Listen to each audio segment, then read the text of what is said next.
৬০ বছর বয়সী বাবা আর ৫৫ বছর বয়সী মায়ের চেয়েও প্রায় ৫০ বছরের বড় তাদের সন্তান। আমার বাবার বয়স হইল ৬০ বছর, আমার মায়ের বয়স হইল ৫৫ বছর, আমার বয়স ১০৭ বছর হইল কেমনি করে? অবিশ্বাস্য হলেও জাতীয় পরিচয়পত্র অনুযায়ী এটাই সত্য। জাতীয় পরিচয়পত্র অনুযায়ী মোহাম্মদ জিন্নার বয়স এখন ১০৭ বছর।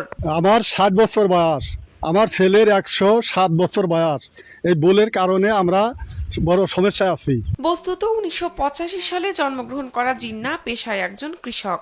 জাতীয় পরিচয়পত্র খুব একটা কাজে লাগতো না বলে এত বছরে নিজের বয়সের গুরুত্ব বুঝতে পারেননি তিনি।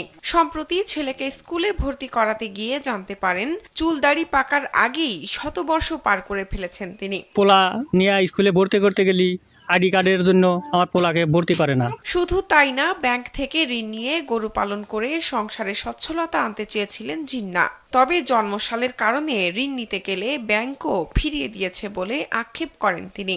লোন আনতে গেলি ব্যাংকে তা কাগজপত্র সবকিছু ওকে করে নেয়, কিন্তু আইডি কার্ডের সাথে মিল নাই, আমাকে ব্যাংকে তা লোন দেয় না, লোন রা করে দেয়। সিরাজগঞ্জের চৌহালি উপজেলার বাঘুটিয়া ইউনিয়নের বিনানুই গ্রামের কালু পরা মানিক ও রবিয়া খাতুনের ছেলে মোহাম্মদ জিন্না।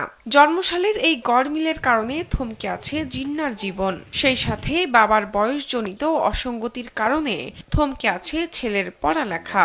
সব জায়গাতে আমি না করিয়ে দেয়। ৩ বছর ধরে বিভিন্ন সরকারি দপ্তরে ধর্ণা দিয়েও জাতীয় পরিচয়পত্র সংশোধন করতে পারেননি বলে অভিযোগ করেন জিন্না। আমার এই আইডি কার্ডের আমি বহুত জায়গা ৩ বছর ধরে বহুত ঘুরতেছি, আমি কাজ কাম ফেলে থুয়ে আমি এই আইডি কার্ডের কাছে আমি ঘুরতেছি। টাইপিং মিস্টেকের কারণে এমনটা হয়েছে বলে দাবি করেন সিরাজগঞ্জ জেলা নির্বাচন কর্মকর্তা মোহাম্মদ আমিনুর রহমান মিয়া। জন্ম নিবন্ধন, বাবা মায়ের এনআইডি, ইউপি চেয়ারম্যানের প্রত্যয়নপত্র সহ অনলাইনে আবেদন করলে সংশোধন হয়ে যাবে